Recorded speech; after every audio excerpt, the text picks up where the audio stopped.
Hey everybody, a video here for you this evening. And before I start,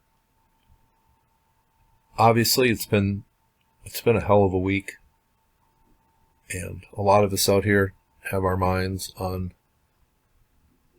the people that came out here to have a good time and never left. So I guess my emotions have run the gambit from being just incredibly shocked to sad to angry. So, if I've been rude to people, well, I apologize. It's just me. You always get the authentic me, and I was just angry. So people can believe whatever they want. That's everybody's right. All I'm doing is reporting honestly what my research has found. You can read it right in my channel description. A view without agenda or bias. And that's what my subscribers expect, and that's what they deserve. So that's all I was doing. I tried. And I'd like to get on to pyramid videos. I find myself with the day off. My son never came out here. It's been quite a week. I guess OJ's a new neighbor, and that's just something I haven't even thought about once. But it's been a hell of a week.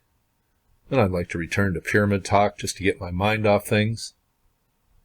And that's what we're doing, and we're going to go down and visit one of the most important sites in ancient Egypt, the pyramid at Hawara, and reports of the ancient labyrinth. And if you have not heard of this pyramid down here and what's under the ground, well, this is one of the most important sites in ancient Egypt then that you have never heard about. But this is what we have today. And first of all, I have said a few times that I believe the ancient Nile was all water at one time, probably when the Great Pyramid was built. And we have evidence of that from ancient texts.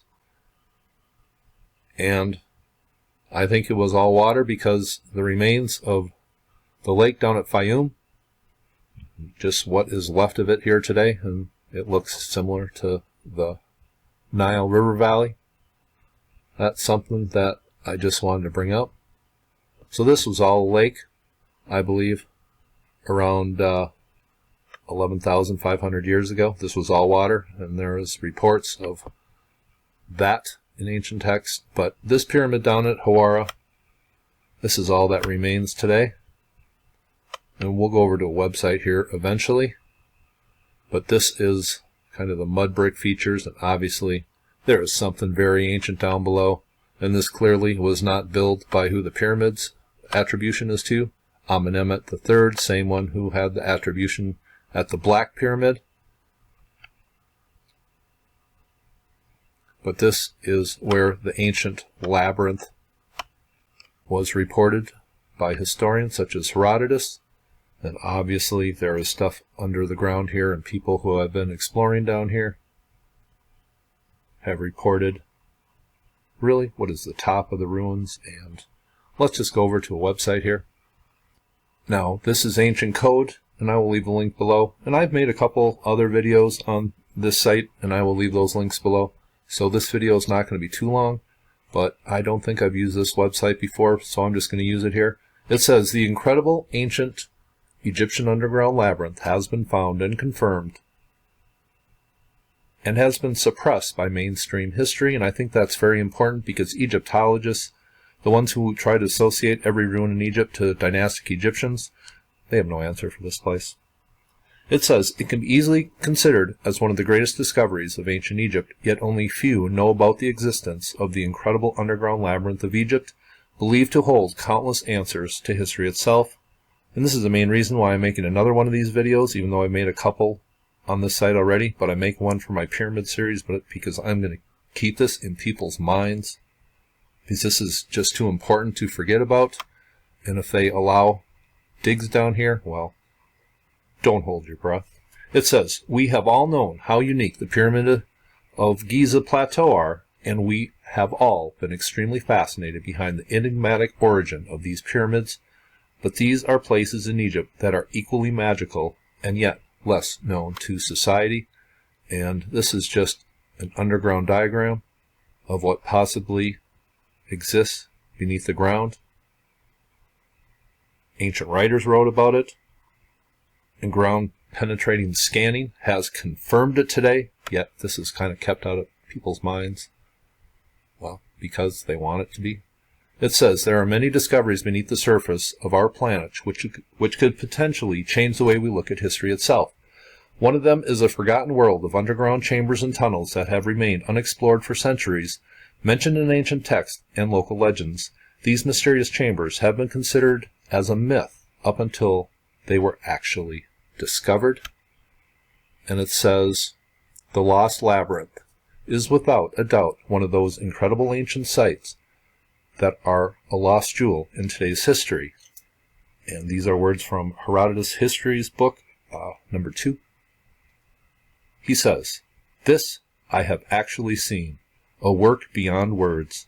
For if anyone put together the buildings of the Greeks and display of their labors, they would seem lesser in both effort and expense to this labyrinth. Even the pyramids are beyond words, and each was equal to many and mighty works of the Greeks. Yet the labyrinth surpasses even the pyramids. So, obviously, he was totally taken and amazed by this underground feature here at Hawara. Now, this article on Ancient Code, and once again, I will leave the link below, but they have a video attached, so why don't we take a peek? Kilometers south of Cairo, and location of the legendary Labyrinth of Egypt. In the Renaissance period, some attempts were made to make a graphic reconstruction of the colossal structure, based on the writings of Herodotus and Strabo, who visited the labyrinth in the Roman period. 2 levels, 12 palaces, and no less than 3,000 chambers. In 1888, archaeologist Flinders Petrie discovered a stone plate at the foot of the pyramid, measuring 304 by 244 meters and covered under 5 meters of sand. He made the generally accepted assumption that this was the foundation of the disappeared labyrinth. The young Belgian artist Louis de Cordier doubted this theory, and in the beginning of 2008, he financed and led the Matterhorn exhibition. His thesis proved to be reality. A professional team of geophysicists discovered a vast grid of walls underneath the stone plate. This alleged foundation might very well be the roof of the still existing labyrinth. The large amount of underground scanning data is analyzed by the geophysicists of the National Research Institute of Astronomy and Geophysics. Now, Herodotus wasn't the only one who wrote about the labyrinth, and we'll just read a little more and then move on here. It says, based on the descriptions of ancient texts, such as those from Herodotus and others who visited the magical labyrinth in the distant past, the 17th century German Jesuit scholar named Athanasius Kircher created the first pictorial reproduction of the enigmatic labyrinth just as Herodotus described it. It has 12 courts covered in with gates facing one another, 6 upon the north side, 6 upon the south, joining on one to another, and the same walls surround them all on the outside, and there are in it 2 kinds of chambers, the one kind below the ground and the other above these, 3,000 in number, of each kind 1,500. The upper set of chambers we ourselves saw, and this is the representation of the labyrinth based on Kircher's drawing, I believe. So that is pretty amazing. And if any of you have or are familiar with Dr. Carmen Bolter's work, she has videos out there that show the scanning beneath the ground, and it's stunning. Some of these rooms are as big as swimming pools, Olympic swimming pools, and it's just a massive set of underground rooms. At least that's what it says on the radar. Should we believe it? Well, I think that's pretty solid proof myself. Now, let's just go over to Google Earth here. Now, here is the pyramid attributed to Amenemhat, and he did work on this, but I think he built over something that was very ancient and very sacred, and he knew it. He was a very powerful pharaoh of the 12th dynasty in If my computer cooperates, let's look at this on a 3D view here. But a more modern canal built right over the top of the side of it. But this is where it lies. And you can tell there's stuff beneath the ground here. Built out on a point, just like the structure at Giza. Those structures are built on a similar point that would have been surrounded by water in ancient time. Now here is a pic of the pyramid. All we have left today, obviously deteriorated from an original form. And it seems like we have a walkway built over what would be the labyrinth. I find that pretty interesting. But that's what it looks like. And here we have a pyramidion found by Flinders Petrie, and I don't think this had any inscription on it. And when he was here, I think it was about, a little over 100 years ago, he found Greek copies of the Iliad in the ruins of this pyramid. I found that pretty interesting. Here are some ruins that were found here. Some Greek inscriptions, more Greek inscriptions, and really people from all over periods of Egyptian history built here, it seems. There was an ancient necropolis near here. And I just want to add this about what was found underneath this structure built by Amenemhat III in the 12th dynasty. It says the burial chamber was made out of a single quartzite monolith, which was lowered into a larger chamber lined with limestone. This monolithic slab weighed an estimated 110 tons, according to Petrie.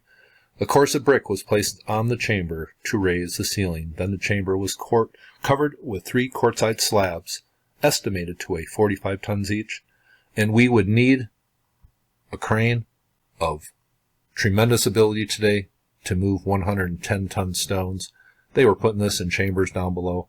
But this is the labyrinth. This is the pyramid of Amenemhat III at Hawara. Hope you thought this was cool, and you all have a very nice day.